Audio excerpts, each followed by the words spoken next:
বাংলাদেশিদের অভাবে যেন এক প্রকার জৌলুস হারিয়েছে কলকাতা। পর্যটন, চিকিৎসার পাশাপাশি দেশটির কলকাতার বাজার বাংলাদেশি ক্রেতাদের পছন্দের জায়গা হিসেবে পরিচিত। আর ঈদকে কেন্দ্র করে সেই বাজার হয় আরও রমরমা। তবে এবার বাংলাদেশি ক্রেতা না থাকায় সেসব বাজার ছিল ক্রেতা শূন্য।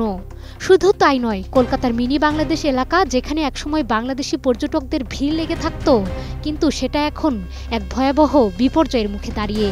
এই এলাকার ব্যবসায়ীরা পুরোপুরি বাংলাদেশি পর্যটকদের উপর নির্ভরশীল এবং তাদের অনুপস্থিতিতে একেবারে নিঃস্ব হয়ে পড়েছেন। এক কথায় বলতে গেলে মরতে বসেছেন কলকাতার ব্যবসায়ীরা। কলকাতায় হোটেল, মোটেল, রেস্টুরেন্টগুলোর এমন হাল যে সেখানে এখন মাছিও পড়ে না। আর ব্যবসায়ীদের বিক্রি পুরোপুরি শূন্য হয়ে যাওয়ায় ঋণে ডুবে যাচ্ছেন। কলকাতায় গত 2 দশক ধরে বাংলাদেশি পর্যটকদের উপর নির্ভর করে গড়ে উঠেছিল বাংলাদেশি খাবারের হোটেল এবং রেস্টুরেন্ট। এখন ভিসা বন্ধ থাকায় এসব জায়গায় মানুষের দুর্বিষহ পরিস্থিতি তৈরি হয়েছে। কলকাতার ফ্রি স্কুল ট্রেডার্স অ্যাসোসিয়েশনের সাধারণ সম্পাদক হায়দার আলী খান বলেন, তারা একেবারে মৃত্যুর মুখে ঢলে পড়েছেন।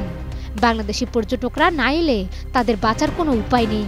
বাংলাদেশিদের উপস্থিতি ছিল তাদের ব্যবসার একমাত্র জীবিত প্রাণ। এখন বাংলাদেশিরা সেখানে না যাওয়ায় ভীষণ আর্থিক সংকটে পড়েছেন তারা। বাংলাদেশের রাজনৈতিক পট পরিবর্তনে গত 5 আগস্ট শেখ হাসিনার দেশ ত্যাগের পরপরই নিরাপত্তার কারণ দেখিয়ে ভিসা সার্ভিস বন্ধ করে দেয় ভারত সরকার। এমন অবস্থায় 5 আগস্টের পরেও প্রথম কয়েক মাস বাংলাদেশি পর্যটকরা কলকাতায় এলেও দিন যত এগুতে থাকে পর্যটকদের সংখ্যাও লাফিয়ে লাফিয়ে কমতে থাকে। একসময় মিনি বাংলাদেশ বলে খ্যাত কলকাতার এই নিউ মার্কেট বাংলাদেশি পর্যটক শূন্য হয়ে পড়ে। এদিকে দেশটির এক সংবাদ মাধ্যমের প্রতিবেদনে জানা যায়, কলকাতার হাসপাতালগুলোতেও বাংলাদেশি রোগীদের দেখা নেই। এমন অবস্থায় বাংলাদেশি রোগীদের অনেকেই চিকিৎসা নেওয়ার জন্য এখন অন্যত্র পথ খুঁজে নিচ্ছেন।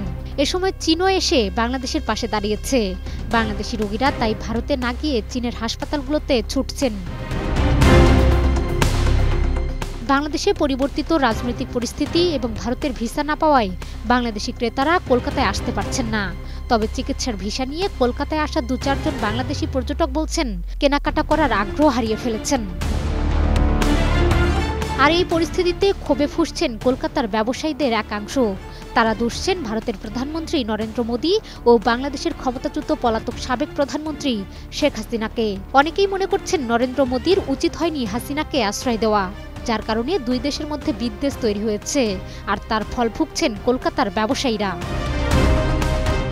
Desk report, 21 television.